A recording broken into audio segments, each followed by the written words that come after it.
Tableau जब भी आप स्टार्ट करोगे तो ये बात डायरेक्टली किससे करता है? एआई के थ्रू विजुअलाइज करता है। वो विजुअलाइज मतलब आपका डेटा को एनालाइज कर लेता है। उसके बेस पे आप क्या करते हैं, ड्रैग एंड ड्रॉप या फिर प्रॉम्प्ट के थ्रू पास कर सकते हैं। प्रॉम्प्ट बेसिकली क्या होता है? हाँ, कि आप नॉर्मली लैंग्वेज में क्या करते हो, उससे कोई भी क्वेश्चन पूछेगा तो ऑटोमेटिकली क्या आएगा, उसके बेस पे आंसर कर देगा। जैसे हम लोग चैट जीपीटी में कुछ भी बोलते हैं अपने लैंग्वेज पे, वो क्या आता है, उसके बेस पे आंसर दे देता है। वही हमारा कमांड प्रॉम्प्ट होता है। वीडियो सेकंड पे परीक्षण।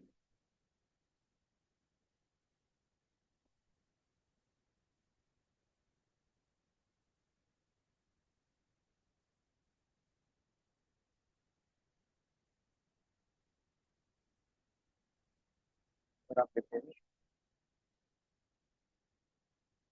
तो डायरेक्टली क्या कर सकते हो, ड्रैग एंड ड्रॉप है कि आपके पास क्या चीजें किस तरीके से बना रहे हो, आप यहाँ पे ड्रैग एंड ड्रॉप के थ्रू बना सकते हैं। पहला हमारे पास क्या था, कनेक्शंस। देन इन्होंने अपना डेटा किसके बेस पे, कस्टमर के बेस पे स्प्लिट किया। देन यहाँ पे क्या है कि आप अलग से डेटाबेस बना रहे हो, यहाँ पे कुछ और भी ऐड ऑन कर सकते हो। मतलब प्लस आइकन जैसे जैसे क्लिक करोगे तो क्या होगा, ऐड ऑन होते जाएंगे। जैसे आपको डेटा दिख रहा है, इसके बेस पे आप ग्राफ बनाना चाहते हो, बाय डिफॉल्ट क्या करोगे, सीएमडी पे रन करोगे। बस। यहाँ से आप डायरेक्टली क्या कर सकते हो, ऑप्शंस आपके पास आते हैं। जैसे हमें नीचे दिख रहा था टैबलू में, यहाँ पे देखोगे तो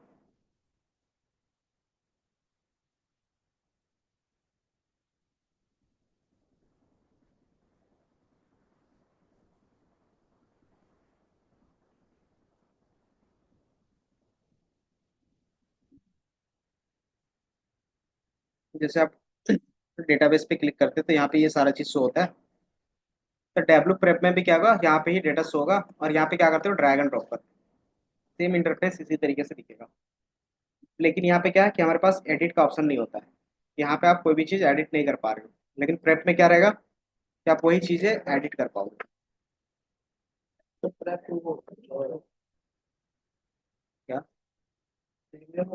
हाँ, इसको फ्री नहीं यूज़ कर सकते। तो ये बेसिकली क्या हो गया, जिस तरीके से हमारा पावर क्वेरी है ना, उस तरीके से ये हमारा डेटा क्लीनिंग के लिए। प्लस इसमें क्या है कि एआई टूल्स ज़्यादातर इंटीग्रेटेड है। कि जो भी काम आपको करवाना है, कि डेटा क्लीनिंग के में जो भी काम करवाना चाहते हो डायरेक्टली एआई में कमांड पास करके क्या कर सकते हो, इसमें टैब।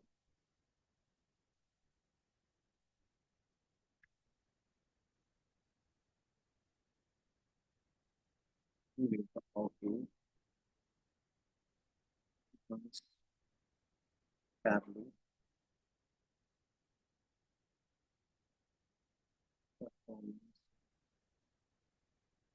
यूजिंग एआई, यही था ना last topic.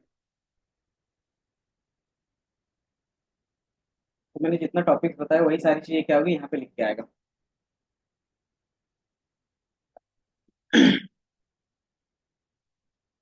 Using AI to optimize data preparation. तो डेटा प्रिपरेशन आप यूज करते हो, तो उसमें सबसे पहले क्या काम रहेगा, आउटलायर को रिमूव करना, अनवांटेड कॉलम को रिमूव करना, जो करप्ट डेटा है उसको क्या करना, क्लीन करना। क्लीन इन द सेंस उनको आप रिप्लेस कर सकते हो, किससे, मीन मीडियन मोड से।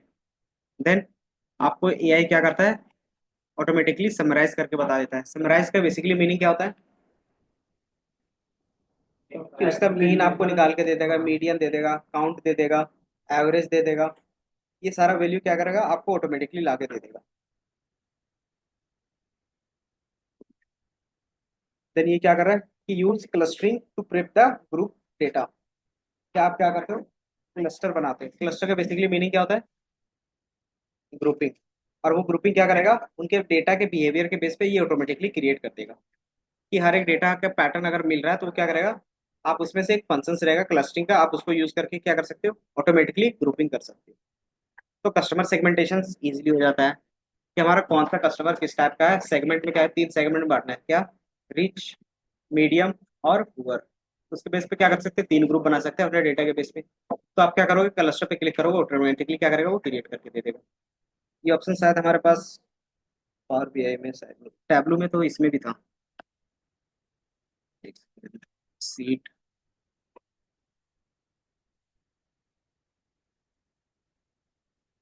क्लस्टर का ऑप्शंस एनालिटिक्स में था हमारे पास, अगर याद होगा तो। ये है ना।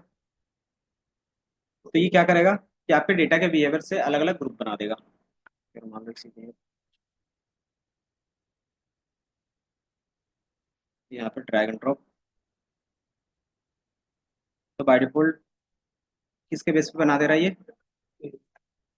तो ये रीजन वाइज ही बना रहा है बाय डिफॉल्ट, कि क्या पैटर्न है वो रीजन वाइज ही ऑटोमेटिकली बना रहा है। तो हम लोग कुछ ऐसा डेटा ले लेते हैं जिसमें क्या हो, ये वैल्यूज हो ही ना, कुछ ऐसे वैल्यूज कि मान लो हम लोगों ने प्रॉफिट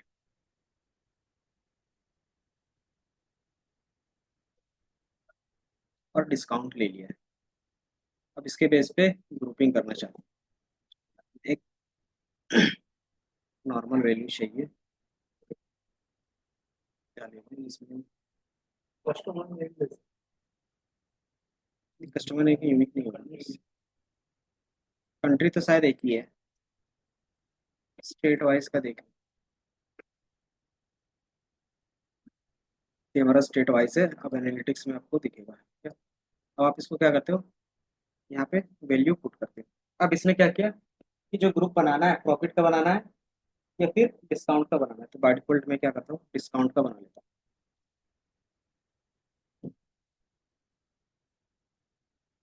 नंबर ऑफ क्लस्टर, अच्छा पूछ रहा है कि कितने ग्रुप्स बनाने हैं आपको। तो बाय डिफॉल्ट मान लो कि हम 6 ग्रुप बनाना चाहते हैं, फिर 3 ग्रुप।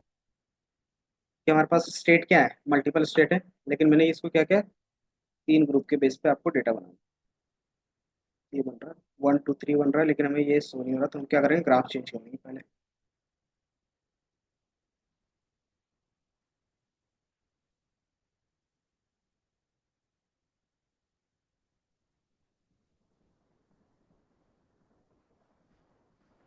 कलर के बेस पे प्रॉफिट स्टेट क्लस्टर 1, इसमें ठीक से ये दिख रहा है कि जितना भी हमारे पास डेटा था उसको क्या किया 3 क्लस्टर में इन्होंने डिवाइड किया, और किस क्लस्टर में हमारे पास क्या पैटर्न के बेस पे कहाँ पे क्या डेटा है उसके बेस पे दिखा रहा है। पहला में क्या हमारे पास हाईएस्ट सेल वाला ज़्यादातर दिख रहा है, दूसरे में क्या है मीडियम लोएस्ट सेल वाला है, और तीसरे में क्या है मीडियम वाले दो है। तो ये आपको दिख रहा है। इस तरीके से अगर मैं यहाँ पे 5 ग्रुप करता हूँ तो ये क्या करेगा 5, तो ये ऑटोमेटिकली 5 अलग अलग ग्रुप्स बना के दे देगा। तो ये क्लस्टर 1 के बेस पे रो वाइज अभी अलग अलग कलर दिख रहे हैं। प्रॉफिट है क्लस्टर्स, क्लस्टर के बेस पे कलर।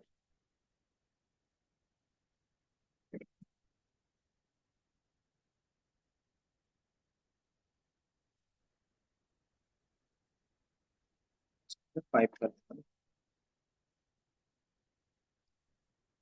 तो ये दिख रहा है। कितने कलर्स दिख रहे होंगे आपको, 5 अलग अलग कलर दिख रहे होंगे बेस्ड ऑन सेग्रीगेट करके जो भी आपको डेटा दे रहा होगा प्रॉफिट का। तो एक हमारे पास ये है रेड वाला। तो रेड वाला जितने भी हमारे पास क्या दिख रहा है नेगेटिव में दिख रहा है, ये दिख रहा है, ये नेगेटिव में है, ये भी हमारे पास क्या नेगेटिव में है, और ये भी हमारा नेगेटिव में। तो इनको एक ग्रुप मान लिया वो। और ये ब्लू वाला क्या है, इसमें हमारे पास 16 15 और एक क्या था 25। तो ये हाईएस्ट वाला है, देन उससे कम वाला ये, देन ऑरेंज हमारा क्या है लेस है, इसके बेस पे और भी चीज़ें होंगी। और जो हमारे पास ग्रीन है वो क्या है हाईएस्ट प्रॉफिट्स है। तो आपने 5 ग्रुप्स इस तरीके से दिए। इस तरीके से अगर मैं क्या करता हूँ 10 ग्रुप बनाता हूँ तो ये क्या करेगा इस डेटा के बेस पे 10 अलग अलग ग्रुप्स बना के दे देगा। तो अलग अलग क्या दे रहा है, ये मैप में दिखा रहा है इसलिए क्या दिख रहा है मैप में अलग अलग कलर के बेस पे। अगर इसका स्कैटर प्लॉट बना सके तो बन जाएगा, इसमें आपको सही से पता चल रहा है, पता चल रहा है। इसको मैं 5 ही ग्रुप में रखता हूँ, तो ये दिख रहा है कि जो रेड वाला ग्रुप है हमारे पास क्या है हाईएस्ट प्रॉफिट या फिर हाईएस्ट सही लोवेस्ट का होगा। तो इसमें लोवेस्ट का ये बन रहा है एक, एक हमारे पास क्या बन रहा है मीडियम का बन रहा होगा जो ब्लू है, और जो छोटे डॉटेड हमारे क्या है ये फोर्थ ग्रुप होगा, और ये हमारा फिफ्थ ग्रुप। अब ये किसके बेस पे बता रहा है, जो उन पे डेटा होगा उसके बेस पे बता रहा है।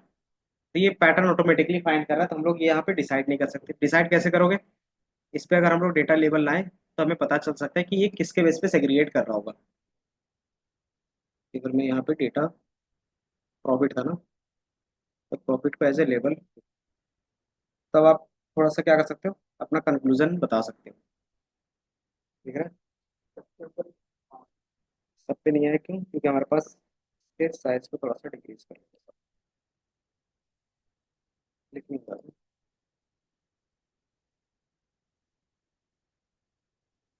ग्राफ को ही छोटा रखना, बाकी सबका डेटा आपको दिख जाएगा।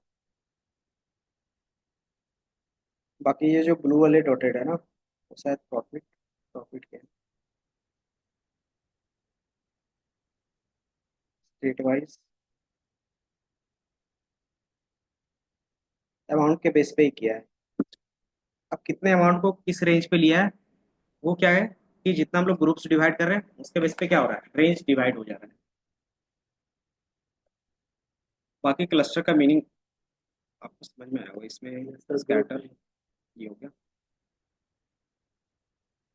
ये किसका है, नेगेटिव का है, ये नेगेटिव पॉजिटिव, क्लस्टर 4 है ये क्लस्टर 3। अच्छा, दोनों को सेम सेम इसमें आपको दिख रहे होंगे कि बाय डिफॉल्ट यहाँ पे क्या स्क्वायर्स आ रहा है।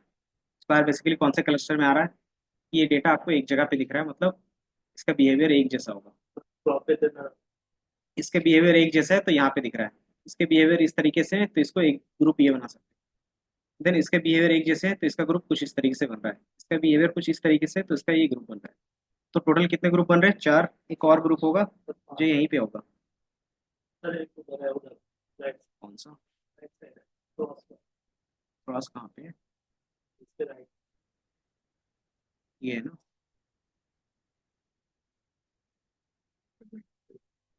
तो इसी में होगा कहीं ना कहीं क्लस्टर, ये दिख रहा है, इसको आप देखो ना, क्लस्टर 1 है, ये क्लस्टर 5 है, ये क्लस्टर 2 है, और ये क्लस्टर 1 है सर्कल, और ये क्लस्टर 3 है। क्लस्टर 4 कहाँ पे है,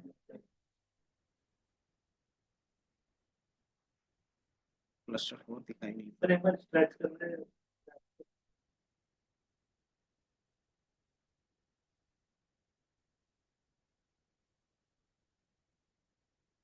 ये 3, ये 1,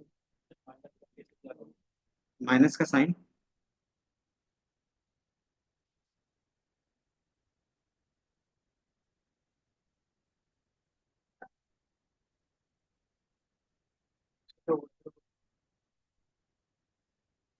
में होगा ऐसा ग्रुप, लेकिन कहीं नहीं दिखा। और चाहिए था ना, तो 4 का भी एक ग्रुप होगा बाय डिफॉल्ट, क्लस्टर करके आ रहा है, नहीं है, बेसिकली हमने नई ग्रुप बनाया था। हाँ, क्रॉस,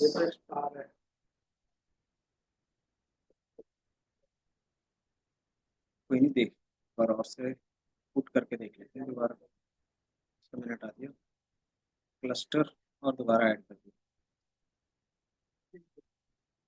तो बाय डिफॉल्ट यहाँ पे कितना ग्रुप बन रहा है ऑटोमेटिकली, बाय डिफॉल्ट कौन कौन सा, तो ये किसके बेस पे होगा बता सकते हो, प्रॉफिट पॉजिटिव और नेगेटिव के बेस पे, कि अगर ये नेगेटिव वैल्यू है तो क्या है, ब्लू है, अगर ये पॉजिटिव है तो क्या दिख रहा है, अच्छा पॉजिटिव, रेंज के बेस पे दिख रहा है। इसके बेस पे आप क्या कर सकते हो, डिफाइन कर सकते हो अपना। अगर मैंने 3 किया 5, और इसको मैं प्रॉफिट के बेस पे डिस्काउंट करके हटा दूँ। तो यहाँ पे मैंने 5 किया है तो आपको 5 दिख रहा है, एक रेड है, एक ब्लू है, नहीं है, 4 ही दिख रहा है, एक कम दिखता है क्या,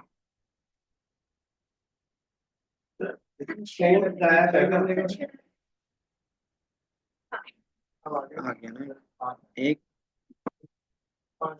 3, 1 2 3 4 5, एक कम ही दिखा रहा है हमेशा। हाँ, नहीं रहता तो पॉइंट तो दिखा देता ना। करते हैं तो कितना दिखाता है? अच्छा, दो कर रहे हैं तो दिखा रहा है ना, तो ये देखो, एक ब्लू में दिखा रहा है और एक ये ऑरेंज में। मतलब होगा तो उसी के ऊपर क्या है, ओवरलैप होगा कहीं ना कहीं। क्योंकि इसमें क्या है कि जो पैटर्न एक फाइंड कर रहा होगा वो क्या कर रहा होगा, ओवरलैप कर रहा होगा।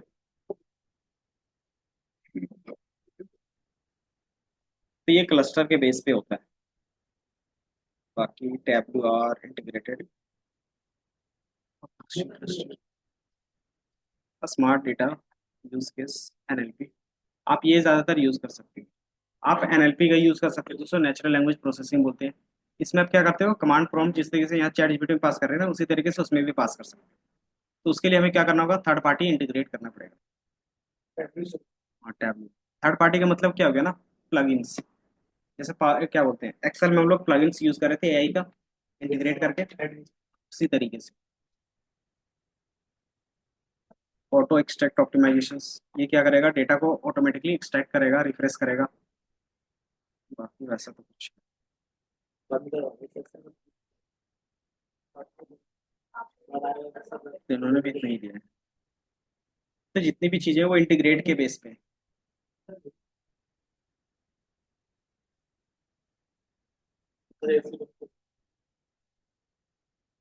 दरवाजा बंद कर लो।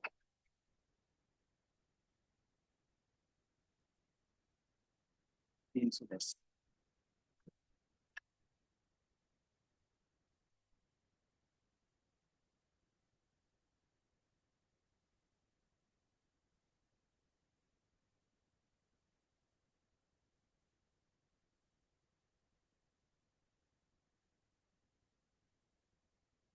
ये था हमारे पास परफॉर्मेंस। तो सिंपली यही सारे स्टेप्स को क्या करेगा, रिपीट करेगा ये।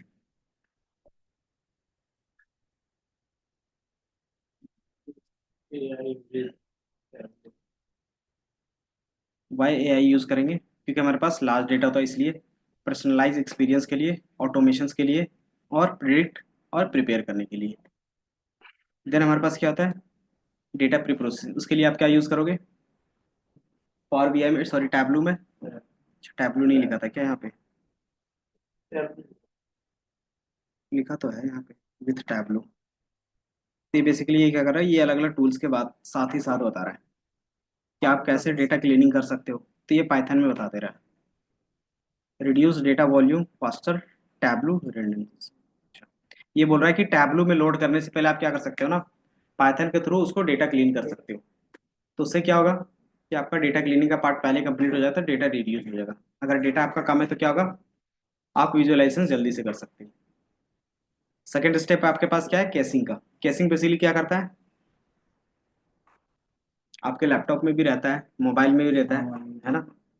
उसका यूज केस क्या है कि बेसिकली आप जब तक उन चीज़ों की, जो भी चीज़ें बार बार लोड हो रही है आपके सिस्टम में, तो उसको क्या करेगा, एक ही बार लोड करके रख लेगा, ताकि उन चीज़ों को बार बार इंटरनेट से लोड ना करना पड़े उसको। उसमें क्या बचेगा, टाइम बचेगा, और लोडिंग स्पीड भी क्या होगी, इंप्रूव होगी। तो ये कैशिंग के थ्रू भी कर सकते हैं। स्मार्ट सैम्पलिंग,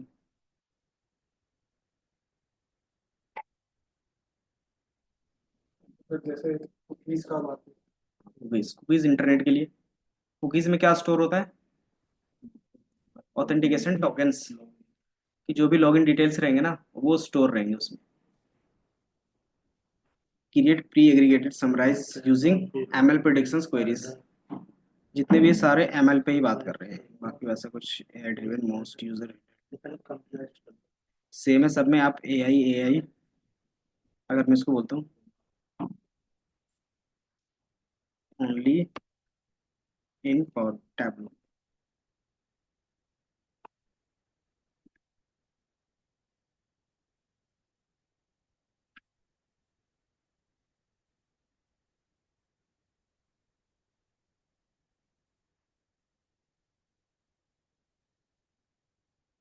सेम चीज उन्होंने यूज किया कुछ, same suggestions, performance analysis background. तो बाय डिफॉल्ट आप क्या यूज करोगे, जितने भी एआई टूल्स है ना डेटा प्रिपरेशन के लिए, जो मैं अभी बता रहा था, चैट जीपीटी, वो सारा चीज आपका प्री रहता है क्या, टैबलू प्रेप पे। की जितनी भी चीज़ें हैं आपको सेल्फ सर्विसेज मिल जाएंगी। और आजकल हमारे पास क्या है, एजेंट के बेस पे काम होता है। एजेंट बेसिकली होते क्या है, किसी चीज़ में स्पेशलाइज, है ना, उसी को हम लोग क्या बोलते हैं, एजेंट बोलते हैं। तो इसमें क्या है कि हर एक चीज़ के लिए एक एजेंट बनाया गया है कि जो काम जिसका है वो क्या करेगा, एक स्पेशलाइज तरीके से करेगा। तो सारे एजेंट इसमें बने होते हैं। ठीक है। Tableau agent for the prep and the catalogue is now available for the tableau plus. तो ये सारा चीज़ आप यूज़ कर सकते हो, क्योंकि अब जो भी टूल्स आ रहे हैं ना मार्केट में, वो एजेंट के बेस पे आ रहे हैं। कि हमारे पास जो एआई था वो जनरल था, वो कोई भी काम करता था, लेकिन उसमें क्या डिसएडवांटेज था कि वो एक्सपर्ट नहीं था। तो उनके पास नॉलेज तो, एक्सपर्ट नॉलेज भी था, लेकिन उसको पता नहीं चल पा रहा था कि क्या काम करना है जो आप प्रॉम्प्ट पास कर रहे हो। तो हमने क्या किया, उसको थोड़े से अच्छे से ट्रेन किया कुछ और डेटा देके। देन उसको क्या किया, स्पेशलाइज किया किसी एक फील्ड के लिए। जैसे आप स्टूडेंट हो तो स्टूडेंट के फील्ड में आप क्या करो, अगर आप साइंस के हो तो साइंस के फील्ड वाले क्या करेंगे, थोड़ा सा ज़्यादा नॉलेज देंगे। तो उस तरीके से क्या होता है ना कि स्पेशलाइज वर्जन बन जाता है एआई का। तो वही हमारा क्या कहलाता है, एजेंट कहलाते हैं। तो अभी जितने भी टूल्स मिलेंगे आपको एजेंट के बेस पे मिलेंगे। इन फ्यूचर जो भी हमारे पास काम रहेगा वो एजेंट के बेस पे ही रहेगा। तो आपको एजेंट चलाना आना चाहिए, एजेंट कैसे क्रिएट करते हैं वो बनाना आना चाहिए इन फ्यूचर। तो ये सारे एजेंटिक हैं।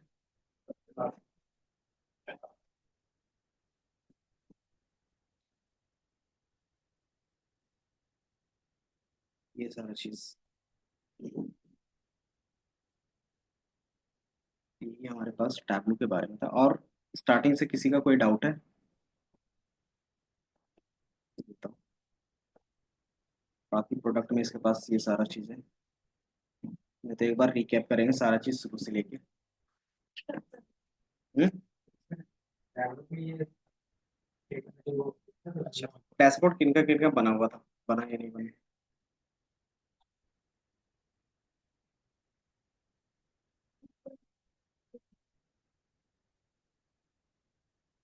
फाइल डिलीट हो गई, आपके सेव किया याद है, देख लीजिए। नहीं, सब पूरा डिलीट हो गया, ये सेकंड से भी सब बहुत ज्यादा सोच लगा। तो किसी दूसरे से ये फाइल ले लो, और डेटा तो आपके पास पहले से ही होगा, देन ये ओपन कर सकते हो।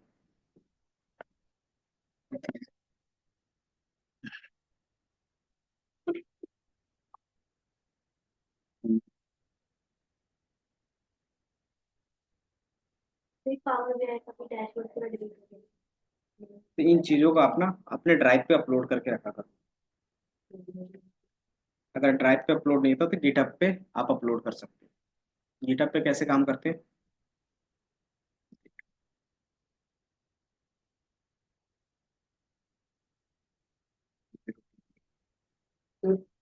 रिज्यूम पे लिंक कैसे, जैसे हमको प्रोजेक्ट लिंक करना हो। तो बाय डिफॉल्ट क्या करते हो, वैल्यू सेलेक्ट करते हो और कंट्रोल के थ्रू क्या करते हैं, लिंक अटैच करते हैं। जैसे सर पावर बीआई का प्रोजेक्ट है वो इसीलिए कैसे attach करते हैं?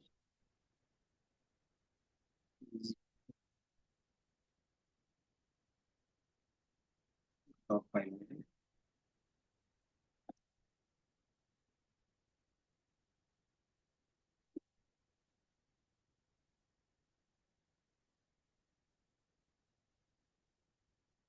मान लो ये हमारे पास लिंक्डइन है।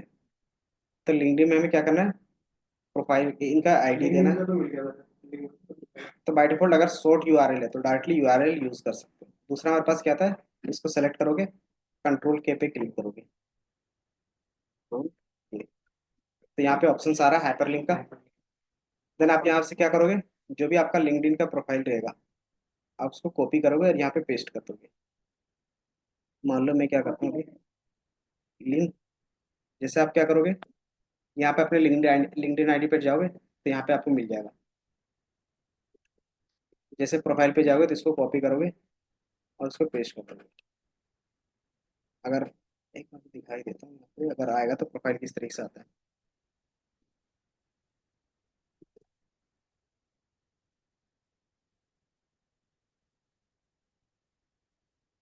सी आएगा। तो ये रहेगा आपके पास, ये रहेगा आपके प्रोफाइल का आईडी, मतलब लिंक। इसी को क्या करते हो आप, कॉपी करते हो और यहाँ पे पेस्ट करते हो, यहाँ पे एंड देन ओके पे क्लिक कर दोगे ना, तो ये हमारा क्या होगा, लिंक अटैच हो गया। तो जैसे कोई भी बंदा क्या करेगा, कंट्रोल के साथ इसको क्लिक करेगा तो डायरेक्ट आपकी प्रोफाइल ओपन होगी ब्राउजर पे। ये हो गया पहला तरीका। दूसरा क्या कर सकते हो, इसी के जस्ट बगल पे पेस्ट कर सकते हो इस तरीके से, ठीक है। ये इसी तरीके से गिटहब है, तो गिटहब का डाल देंगे। तो जितना ज़्यादा आपका ये यूआरएल शॉर्ट होगा उतना ज़्यादा क्या होगा, ईजी होगा। बाय डिफॉल्ट लिंक्डइन में जाने के बाद ना यही आईडी रहेगी सबकी सेम, सिर्फ अलग क्या रहेगा, ये वाला। तो ये वाला यूनिक होना चाहिए और शॉर्ट होना चाहिए। तो आप जितना ज़्यादा शॉर्ट रखोगे तो क्या होगा, याद रहता है, तुरंत टाइप कर सकता है कोई भी बंदा इसलिए। तो ये आपका मेमोरेबल होना चाहिए या तो फिर पूरा शॉर्ट होना चाहिए।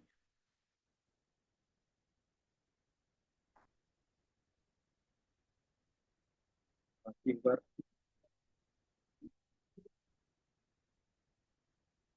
बन गया था मतलब डैशबोर्ड। स्टेट में वो क्या आधी जो अननोन स्टेट है आधा बन गया अननोन वाला अननोन वैल्यू हाँ शो कर रहा है। फिल्टर किया था आपने, और यहाँ से तो मतलब सर इस पे क्लिक करके डेटा से मैंने किया हम्म, डेटा से करना था यहाँ से स्टेट से और यहाँ से कर लिया नहीं आना चाहिए। बाकी जिनका हो गया एक बार देखो पूरा सिलेबस क्या क्या चीजें कर पड़े।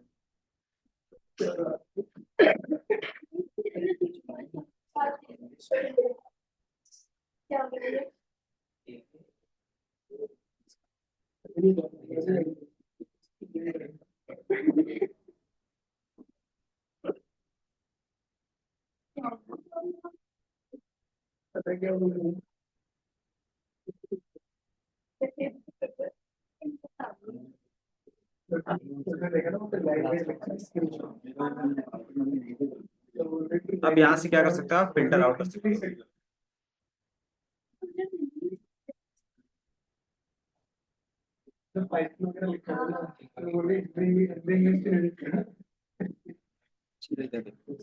यहाँ पे हमने क्या लगाया था, फिल्टर तो लगाया था, ये फिल्टर काउंट कर रहा है ये नहीं कर रहा है कैसे पता चलेगा। सर ये चेक करना है कि मतलब कि जैसे मान लो मुझे सिर्फ क्या देखना है, एलिजिबिलिटी वाले कितने हैं वो देखना है। तो बाय डिफॉल्ट यही चेंज हो रहा है, बाकी चीजें चेंज नहीं हो रही है। तो कैसे चेंज करेंगे फिर।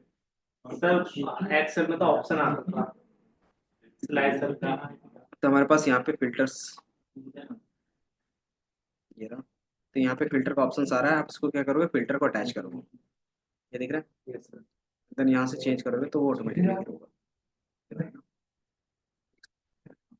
तो ये फिल्टर हमारा क्या होना चाहिए, सब में लगना चाहिए जितने भी ग्राफ्स हैं। तो इसके लिए हमें क्या यूज करना होगा, कि बाय डिफॉल्ट अगर इस फिल्टर पे जाओगे यहाँ से,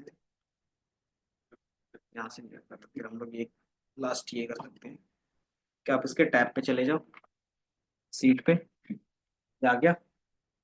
मान लो ये हमने मॉडल का एक फिल्टर लगाया था, अब ये क्या चाहिए, पूरे डैशबोर्ड में चाहिए। तो इसमें आप क्या कर सकते हो, राइट क्लिक, अब यहाँ पे क्या होगा, फिल्टर दिखेगा आपको, कॉन्टेक्स्ट, एंड देन यहाँ पे दिख रहा है अप्लाई टू वर्कशीट। तो आपने सिर्फ इसी वर्कशीट के लिए करना है या फिर इसमें से जितने भी है वो सारा करना है, all using this data source. तो इससे रिलेटेड जितने भी होंगे वो क्या होगा, ऑटोमेटिकली चला जाएगा। तो आप इसमें से कोई भी चीज़ यूज़ कर सकते हो। तो ये जो मॉडल का फिल्टर वहाँ पे ऐड ऑन हुआ है वो सिर्फ क्या हुआ है, इसी सीट के लिए है। अगर आप देखोगे ओनली दिस सीट, है ना। तो आप यहाँ से क्या कर सकते हो, चेंज कर सकते हो। तो ऑल इन, अब दोनों में से, दोनों में क्या डिफरेंस होगा, रिलेटेड डेटा सोर्स है और all using this data source, दोनों में क्या डिफरेंस होगा। अगर दूसरे कोई शीट है तो उसमें अगर सेम कॉलम का नेम होगा तो उसमें क्या होगा, ऑटोमेटिकली हो जाएगा। अगर रिलेटेड है तो किसके थ्रू रिलेट करते हैं, या तो जॉइंस के थ्रू करते हो या तो फिर रिलेशनशिप के थ्रू। तो बाय डिफॉल्ट हमारे पास सेकंड वाला ऑप्शन या फिर फर्स्ट वाला भी ले सकते हैं। अब आप क्या करोगे, डैशबोर्ड पे जाओगे ना तो मॉडल का हमारे पास जो फिल्टर होगा ये, अब ये सब में काम करेगा। कि जैसे मैंने इसको हटा दिया, अब इसके बेस पे क्या होगा,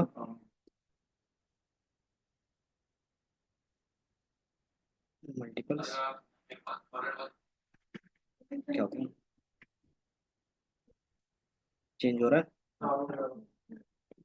टेबल तो है, सारा होगा। ऊपर भी हो रहा है केपीएस में। पीडीएफ में भी होगा लेकिन जैसे मैंने इसको हटा दिया, अरे सर एक ही मॉडल का है ना मॉडल बहुत सारे सर एक ये देख बार रहे हो, कर दो 150/624 हो रहा है, ये ऑटोमेटिकली होगा। बाकी हम लोग क्या कर सकते हैं, मेक के बेस पे काम कर सकते हैं इसका। तो इसके बेस पे काम करना तो क्या करोगे, इस पे क्लिक करोगे, इसके सीट पे चले जाओगे, तो बाय डिफॉल्ट ये इसके सीट्स पे, और ये था ना, इसको भी क्या करेंगे, अप्लाई टू ऑल, ये है ना, अप्लाई टू ऑल पे कर देंगे। तो अब इसका भी यूज क्या होगा, सभी डेटा सेट्स के लिए होगा। इससे मैं क्या करता हूँ, यहाँ से इसको मैंने क्लिक किया। अब सिर्फ मुझे सिर्फ कौन सा डेटा देखना है, एलिजिबिलिटी वाले का। तो एलिजिबिलिटी पे क्लिक करोगे तो सिर्फ हमें क्या दिखेगा, उसी का डेटा दिखेगा। ऐसे कितने टोटल व्हीकल्स हैं, तो 62K है, ऐसे टोटल व्हीकल्स है। और उसका एवरेज क्या आ रहा है, 156 आ रहा है जो एलिजिबल है। देन टोटल बीईवी उसमें से कितने हैं, 47 है, और 15,000 क्या है, 15K हमारे पास पीएचईवी है। एंड देन उसका एवरेज हमारा कितना जा रहा है, 4.19K, ये हमारा उसका एवरेज है। और किस स्टेट में ज़्यादा है, यहाँ पे।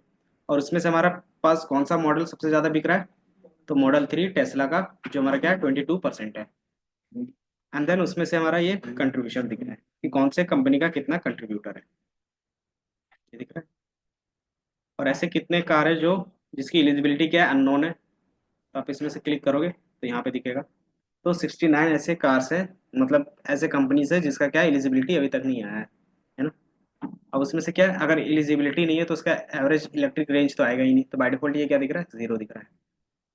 देन ऐसे में बीईवी कितने हैं, 69 है, और ये क्या है, जीरो है। क्योंकि इसको क्या क्या अभी इलेक्ट्रिक के लिए हम लोग क्या किया रखा है, बट अभी पेंडिंग में उनका स्टेटस। तो इसीलिए क्या दिख रहा है, टोटल व्हीकल और वो बीवी तो बड़ा कौन सा, हाँ। तो एक्चुअली में ये टोटल बताता है पीएचईवी और बीवी का मिला के। लेकिन यहाँ पे क्या है, एलिजिबिलिटी अननोन है। अननोन का मतलब क्या होता है कि ये हमारा बैटरी कार है, बट अभी क्या है, इसको सब्सिडी नहीं मिल रही है, अननोन है। मैंने सब्सिडी के लिए अप्लाई किया है, लेकिन अभी क्या है, पेंडिंग में है। ये इलेक्ट्रिक कार है, लेकिन ये क्या है, अभी पेंडिंग में है। उसका एवरेज दिखेगा, उसमें कितने कार्स हैं, उसमें से भी कौन सा मॉडल है, वो सारा चीज दिखेगा। तो स्लाइस इसमें जो भी चीज कनेक्टेड करते हैं, कैसे कर रहे थे, तो बाय डिफॉल्ट आप पूरे सीट्स के लिए फिल्टर अप्लाई कर रहे थे, ये समझ में आया। तो जैसे पूरे सीट्स के लिए आप अप्लाई करते हो ना, तो ये सारा चीज क्या होगा, सारे ग्राफ में आपको दिखेगा, दिख रहा है? सारे सीट पे ये ऐड हो गया ऑटोमेटिकली। तो अगर स्टेट के बेस पे करना है तो क्या कर सकते हो आप, स्टेट एचपी मैप, स्टेट पे क्लिक करोगे यानी ये क्या रहेगा, ऑल फिल्टर्स। अब यहाँ पे स्टेट के बेस पे भी क्या होगा, चेंज होगा। ये हमारे पास स्टेट था, तो मैं सिर्फ क्या करता हूँ, इसको सबको undo,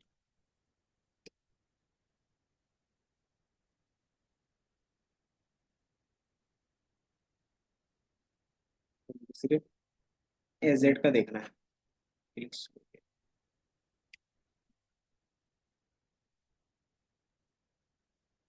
आपके से थोड़ा पास हो या मैंने हटा दिया सारा। अब मुझे सिर्फ क्या देखना है, आईएन का देखना है। तो उसमें कितने वो बता देगा। तो आईएन में हमारा क्या है, 2 सेल्स है, और हमारा क्या वैल्यू जो भी है, 2 ही कार हमारा क्या उसमें सेल हुआ है। एवरेज क्या है, उसमें से एक बीवी कार है और एक हमारे पास क्या है, पीएचईवी कार है। कौन सी कंपनी का कार है वो, तो वो देखोगे टेस्ला का है।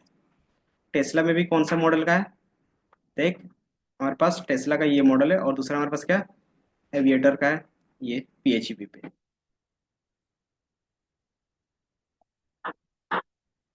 तो इस तरीके से आप क्या कर सकते हो, वैल्यूज देख सकते हो। ये फिल्टर के बेस पे काम हो गया।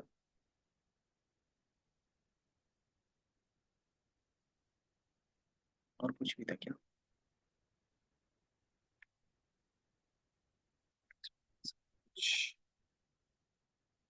तो किनका किनका बन गया था अभी तक, क्या आपका बन गया था, आधा का पीपीटी के अंदर, पीपीटी, पीपीटी भी बन गया। अच्छा, जिन किनका किनका बच गया था ना,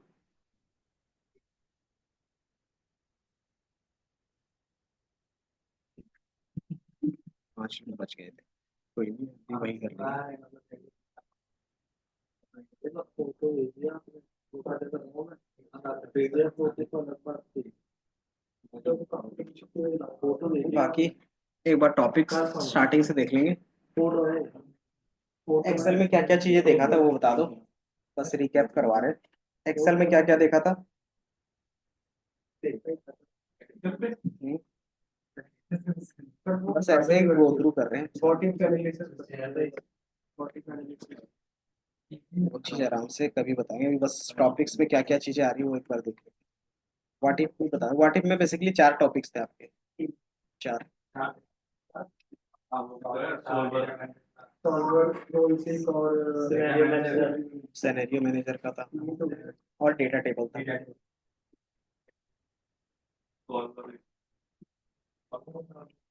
फॉर्मूला और फंक्शंस में क्या देखा था? फॉर्मूला और फंक्शन में क्या डिफरेंस हो गया? कुछ तो देखा होगा ना। तो देखा और फॉर्मूला में सर ये फॉर्मूला है। पक्का लुकअप में क्या होता है? वैल्यू सर्च करते हैं। सिर्फ लुकअप में। लुकअप में भी वैल्यू सर्च होता है।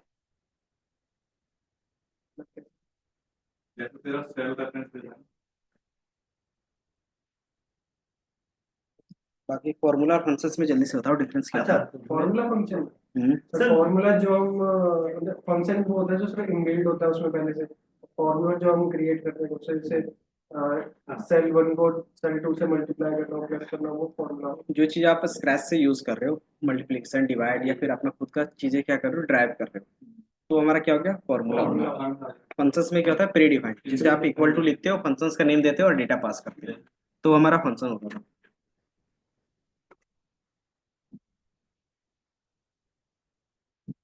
देन फॉर्मूला रिफ्रेंसिंग कितने टाइप के थे? रिफ्रेंसिंग के टाइप, ये तो फॉर्मूला हो गया। What is referencing?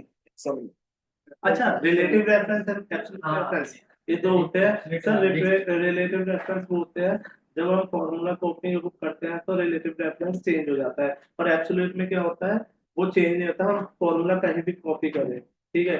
और जो एब्सोल्यूट रेफरेंस होता है उसमें डॉलर साइन लगाते हैं, बिफोर एंड आफ्टर कॉलम है 2 नंबर, एंड रिलेटिव रेफरेंस में कोई डॉलर का साइन नहीं लगता। और मिक्स रिफरेंसिंग क्या होता था?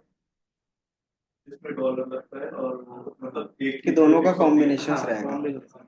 और मल्टी सीट का क्या रहता था?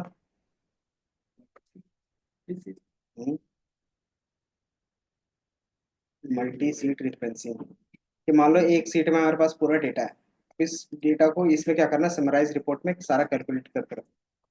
यहाँ पे मुझे क्या करना है, टोटल यहाँ पे तो लिखना उसके लिए वो होता है use। है। मान लो हमारे पास ये बी वाले में 3 4 5 नाम दिया।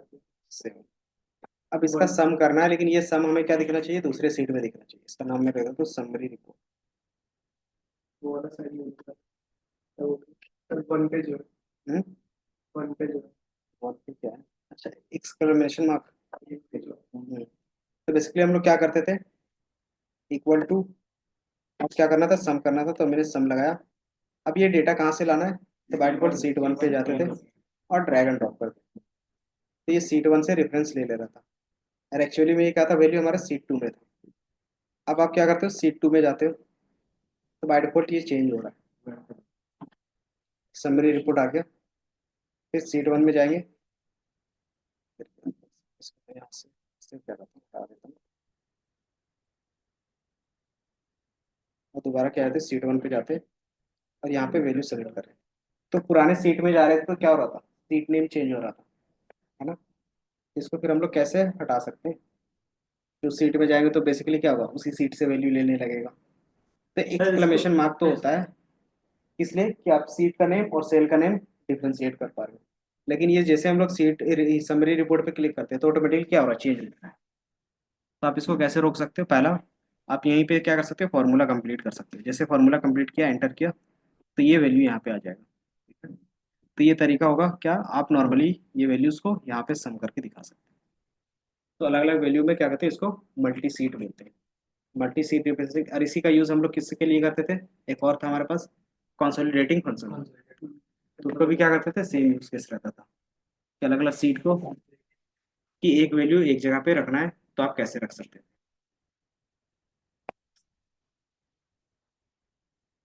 चीज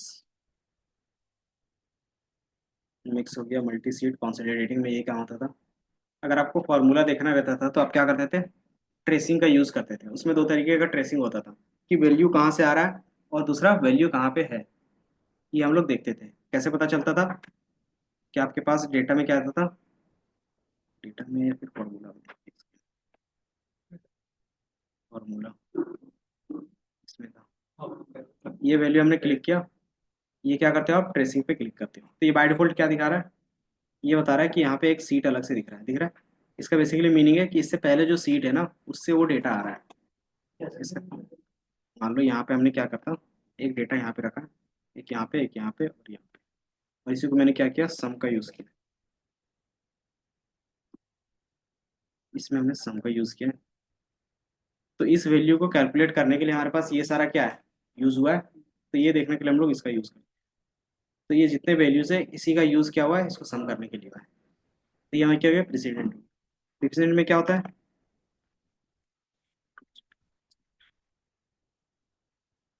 हटा दिया क्या, डिलीट कर दिया, ये हमारे पास है। अब इसके एरो को रिमूव करते हैं। अब हमें देखना है कि ये वैल्यू है 6, ये किस किस पे डिपेंडेंट है। इसको आप क्या कर सकते हो, डिपेंडेंसी चेक कर, कि अगर 6 को चेंज करोगे तो ये 17 चेंज होगा, है ना। क्यों, क्योंकि इसी में ये फॉर्मूला लगा हुआ है। जैसे अगर मैं इसको 6 है, इसको मैं 10 कर देता हूँ, तो बाय डिफॉल्ट क्या होगा, चेंज हो गया। तो ये वैल्यूज के बेस पे ये किस पे डिपेंड कर रहा है, तो वो हमें दिख जाएगा।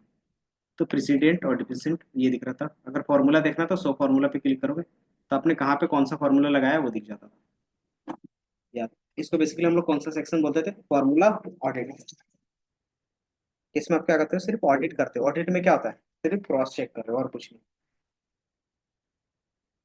यही था watching window. Name range, name range क्या होता था,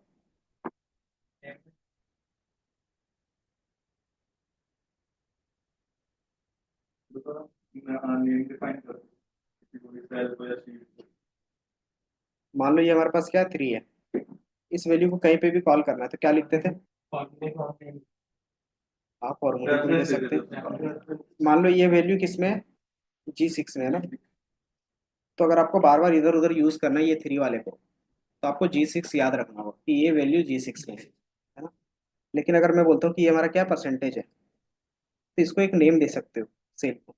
तो सेल नेम कैसे दे सकते थे, यहाँ पे डिफाइन नेम पे क्लिक करते हो, यहाँ पे जो भी आपका सेल क्या है बाय डिफॉल्ट सिलेक्टेड है। अब इसको मैंने नेम क्या दे दिया, मान लो ये हमारा क्या है, डिस्काउंट है, डिस्काउंट। अब आप जहाँ पे भी इक्वल टू के साथ डिस्काउंट कॉल करोगे तो ये क्या आएगा, ये आपको इस तरीके से दिखेगा। इसको कॉल करोगे तो ये वैल्यू आपको दिख जाएगा।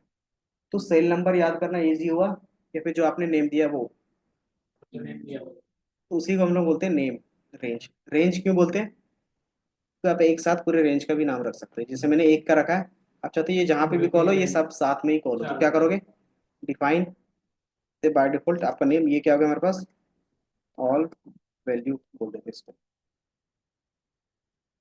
एंड ये मैंने क्या किया, क्लिक कर दिया।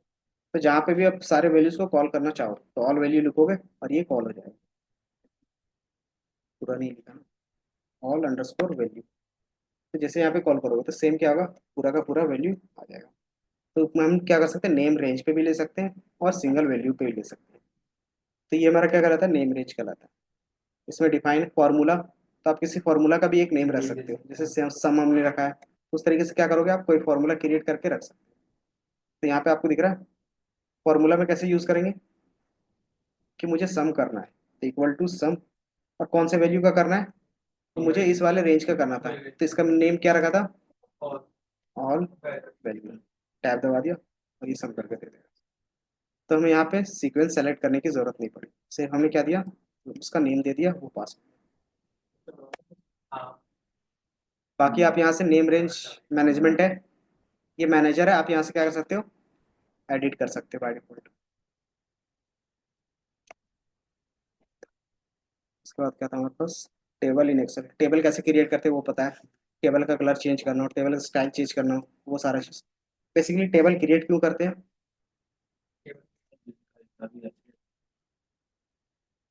पहला डिजाइन कर सकते हो, दूसरा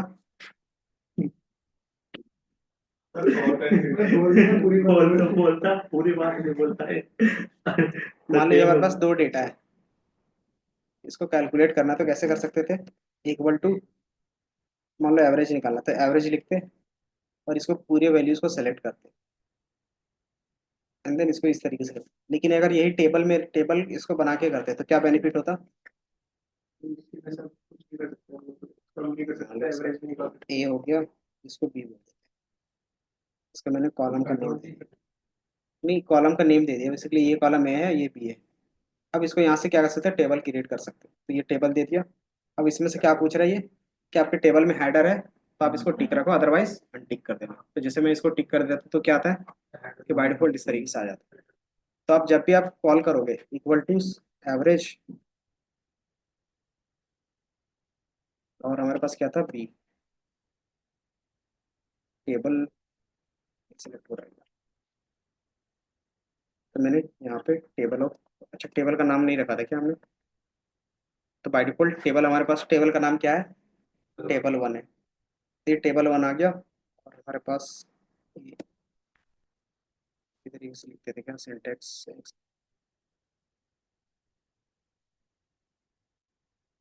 टेबल ए का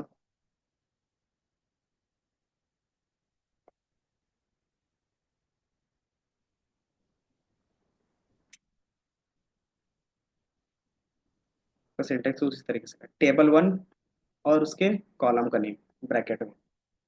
तो ये क्या हो गया हमारे लिए इजी हो गया। अगर मैं एवरेज इस कॉलम का निकालना चाहूँ तो क्या लिखूंगा, एवरेज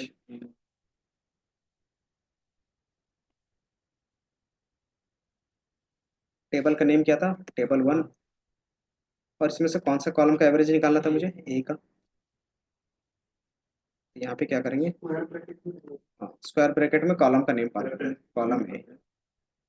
जैसे पास करोगे ये ऑटोमेटिकली क्या होगा, कैलकुलेट कर देगा। तो ये हमारे लिए क्या हो गया, इजी हो गया कि जो आप रेंज बार बार सेलेक्ट कर रहे थे तो आप क्या कर सकते हो, सिर्फ कॉलम के नेम से डिफाइन कर सकते हो। तो ये क्या हो गया, यूज केस होता है टेबल का। ऑटो फिल, कस्टम फिल ये पता है, एडजेसेंट नॉन एडजेसेंट। जैसे आप क्या करते हो, 1 2 3 4 रखा, इसके बाद क्या कौन सा वैल्यू होगा। तो अगर मैं इसको ड्रैग एंड ड्रॉप करता हूँ तो आता है 4 ही आ रहा है। तो ये आपको क्या करना होगा, इसको पैटर्न देना पड़ेगा एंड देन इसको ड्रैग करोगे तब आता है। तो ये हमारा होता है कस्टम भी बना सकते हैं। देन हमारा क्या कर सकते हैं, इसको एक सीक्वेंस यहाँ पे 2 है, स्पेस देते हो, ये 4 हमने कर दिया, 6, मतलब पैटर्न होना चाहिए बस, ये मैंने दे दिया। अब हमारा पैटर्न क्या है देख सकते हो, एक में हमने लिखा है, दूसरे में क्या किया है, ब्लैंक रखा है। तो इस तरीके से क्या कर सकते हो आप, इनको पैटर्न बता दोगे तो ये ऑटोमेटिकली सेम तरीके से कर देगा, कि आप जो सीक्वेंस में रखोगे वही सीक्वेंस में दे देगा। बेसिकली इसके पास क्या होना चाहिए, पैटर्न रिकॉग्नाइज करना चाहिए। तो ये सारे पैटर्न रिकॉग्नाइज नहीं करता, तो जो पैटर्न रिकॉग्नाइज करेगा वही हमारा क्या होगा, इसमें डेटा दिखेगा। कस्टम लिस्ट कैसे क्रिएट करते हैं वो पता है ना, कस्टम लिस्ट कैसे क्रिएट करते हैं, सॉर्टिंग के लिए, फिल्टरिंग के लिए। बाय डिफॉल्ट आपके पास क्या होगा, फिल्टर्स डेटा में